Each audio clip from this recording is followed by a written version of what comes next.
নমস্কাৰ মৰমৰ ছাত্ৰ ছাত্ৰীসকল, আজি আমি আলোচনা কৰিবলৈ লৈছোঁ এইবাৰ হৈ যোৱা হাফ ইয়াৰলি এক্সামৰ ক্লাছ 10ৰ অসমীয়া বিষয়ৰ প্ৰশ্ন উত্তৰসমূহ। তো এই প্ৰশ্ন কাকতখন কামৰূপ ৰুৰেল ডিষ্ট্ৰিক্টৰ হয় আৰু যিসকলে পৰীক্ষা দিছা তোমালোকে ভালদৰে ভিডিঅ'টো চাবা আৰু যিসকলে পৰীক্ষা দিয়া নাই, পৰীক্ষা আহি আছে, তেওঁলোকেও ভিডিঅ'টো ভালদৰে চাব, কাৰণ এনেকুৱা প্ৰশ্নবোৰে পৰীক্ষাসমূহত আহি থাকে। ইয়াৰ প্ৰথমটো প্ৰশ্ন আছিল ভাৰতীয় সংস্কৃতিৰ প্ৰাণ কি? আৰু ইয়াৰ শুদ্ধ উত্তৰটো হ'ল ভাৰতীয় সংস্কৃতিৰ প্ৰাণ হৈছে ক্ৰমবৰ্ধমান শক্তি। আৰু 2 নম্বৰ প্ৰশ্নটো আছিল দেৱজিৎ ভূঞাৰ জন্ম ক'ত হৈছিল? ইয়াৰ শুদ্ধ উত্তৰটো হ'ল তেজপুৰৰ মিছন চাৰিআলিৰ ওচৰত কেতেকীবাৰীত দেৱজিৎ ভূঞাৰ জন্ম হৈছিল।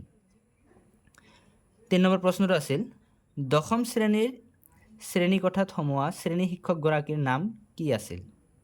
ইয়াৰ শুদ্ধ উত্তৰটো হ'ল দশম শ্ৰেণীৰ শ্ৰেণীকোঠাত সোমোৱা শ্ৰেণী শিক্ষকগৰাকীৰ নাম আছিল মহেন্দ্ৰ মাষ্টৰ। 4 নম্বৰ প্ৰশ্নটো আছিল ৰঙা কৰবীৰ ফুল গ্ৰন্থখনৰ ৰচক কোন? ৰঙা কৰবীৰ ফুল গ্ৰন্থখনৰ ৰচক হৈছে হেম বৰুৱা। 5 নম্বৰ প্ৰশ্নটো হ'ল অভিযাত্ৰী শব্দৰ অৰ্থ কি লিখা? অভিযাত্ৰী শব্দৰ অৰ্থ হ'ল দুৰ্গম পথেৰে যোৱা সাহসী লোক, অৰ্থাৎ দুঃসাহসী পৰ্যটক। দুৰ্গম, য'ত সহজে যাব নোৱাৰি। দুৰ্গমৰ বিপৰীত শব্দ হৈছে সুগম। তাৰপিছৰ প্ৰশ্নটো আছিল জন কিটছ কোনটো কবিতাৰ বাবে সমালোচনাৰ পাত্ৰ হৈছিল? অৰ্থাৎ জন কিটছক কোনখন কবিতা তেখেতে ৰচনা কৰা কোনখন কবিতাৰ বাবে সমালোচকসকলে তেখেতক সমালোচনা কৰিছিল? তো ইয়াৰ শুদ্ধ উত্তৰটো হ'ল জন কিটছ তেওঁৰ বিখ্যাত এণ্ডিমিয়ন কবিতাৰ বাবে সমালোচনাৰ পাত্ৰ হৈছিল। তেখেতে ৰচনা কৰা এণ্ডিমিয়ন নামৰ কবিতাৰ বাবে তেওঁ সমালোচনাৰ পাত্ৰ হৈছিল। তাৰ পিছৰটো প্ৰশ্ন হ'ল হস্পিটেলত থাকোঁতে অৰুণিমাৰ মনত কি সপোন তীব্ৰ ৰূপ লৈছিল? ইয়াৰ শুদ্ধ উত্তৰটো হ'ল হস্পিটেলত থাকোঁতে অৰুণিমাৰ মাউণ্ট এভাৰেষ্ট জয়ৰ সপোনে তীব্ৰ ৰূপ লৈছিল। ইয়াৰ পিছৰটো প্ৰশ্ন হ'ল আমাৰ পাঠত থকা বৰগীতটি কি ৰাগত বন্ধা আছে? আৰু ইয়াৰ শুদ্ধ উত্তৰটো হ'ল আমাৰ পাঠত থকা বৰগীতটি বসন্ত ৰাগত বন্ধা আছে। আৰু আমাৰ এই বৰগীতবোৰৰ ৰচক আমি সকলোৱে জানো শংকৰদেৱ আৰু মাধৱদেৱ। ইয়াৰ পিছৰটো প্ৰশ্ন আছিল আসমানৰ কুতুব তৰা আদমৰ জাত, ইয়াত আদম কোন?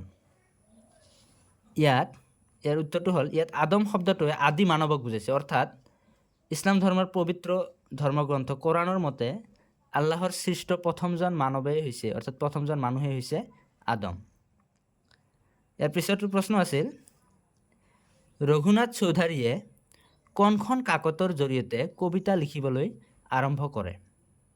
ৰঘুনাথ চৌধাৰীয়ে জোনাকী নামৰ কাকতখনৰ জৰিয়তে কবিতা লিখিবলৈ আৰম্ভ কৰিছিল আৰু এই জোনাকী কাকতখন 1889 চনত প্ৰকাশ পাইছিল। ইয়াৰ পিছৰটো প্ৰশ্ন আছিল এখুত ককাইদেউ কাৰ ছদ্মনাম? এইটো এটা পেৰেগ্ৰাফ দিছিল, পেৰেগ্ৰাফৰ পৰা উত্তৰসমূহ মই উলিয়াইছোঁ। ইয়াৰ শুদ্ধ উত্তৰটো হ'ল এখুত ককাইদেউ নৱকান্ত বৰুৱাৰ ছদ্মনাম। সীমা দত্ত ছদ্মনামেৰে নৱকান্ত বৰুৱাই কেইটা কবিতা লিখিছিল? উত্তৰটো হ'ল সীমা দত্ত ছদ্মনামেৰে নৱকান্ত বৰুৱাই 3টা কবিতা লিখিছিল।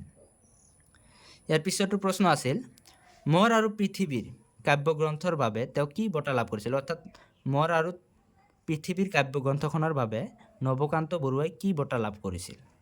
ইয়াৰে শুদ্ধ উত্তৰটো হ'ল মোৰ আৰু পৃথিৱীৰ কাব্যগ্ৰন্থখনৰ বাবে নৱকান্ত বৰুৱাই অসম প্ৰকাশন পৰিষদ বঁটা লাভ কৰিছিল। ইয়াৰ পিছৰটো প্ৰশ্ন আছিল ককাদেউতাৰ হাড় উপন্যাসখন কাৰ ৰচনা? ককাদেউতাৰ হাড় উপন্যাসখন নৱকান্ত বৰুৱাদেৱৰ ৰচনা। ইয়াৰ পিছৰটো প্ৰশ্ন আছিল নৱকান্ত বৰুৱাই কোন চনত অসম সাহিত্য সভাৰ সভাপতিৰ পদ অলংকৃত কৰিছিল? ইয়াৰ শুদ্ধ উত্তৰটো হ'ল 1990 চনত। ইয়াৰ পিছৰটো প্ৰশ্ন আছিল নৱকান্ত বৰুৱা কোনখন কলেজৰ অধ্যাপক আছিল? ইয়াৰ শুদ্ধ উত্তৰটো হ'ল নৱকান্ত বৰুৱাই কটন কলেজৰ অধ্যাপক আছিল আৰু কটন কলেজ হৈছে আমাৰ অসমৰ প্ৰথমখন উচ্চ শিক্ষাৰ অনুষ্ঠান। ইয়াৰ পিছৰটো প্ৰশ্ন আছিল ৰত্নদধি কি?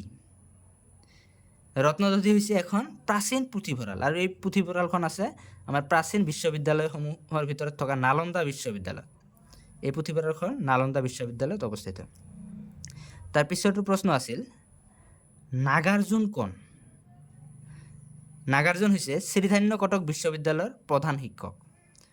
আমাৰ প্ৰাচীন ভাৰতৰ যি 6খন বিশ্ববিদ্যালয় আছিল তাৰে এখন হ'ল শ্ৰীধান্য কটক আৰু এই বিদ্যালয়ৰ প্ৰধান শিক্ষক আছিল নাগাৰ্জুন।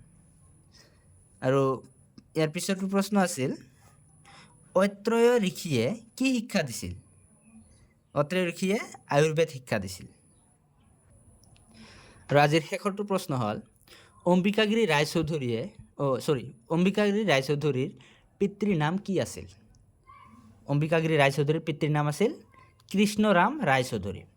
আৰু এই পাঠটিত থকা অৰ্থাৎ ধৰঝা আৰু ধৰভাই পাঠটিত থকা এটি গুৰুত্বপূৰ্ণ প্ৰশ্ন হ'ল অম্বিকাগিৰি ৰায়চৌধুৰীক অসমীয়া সাহিত্যত কি নামেৰে জনা যায়? সেইটো এনচাৰ হ'ল অসম কেশৰী। অসম কেশৰী নামেৰে অম্বিকাগিৰি ৰায়চৌধুৰীক অসমীয়া সাহিত্য জগতত জনা যায়।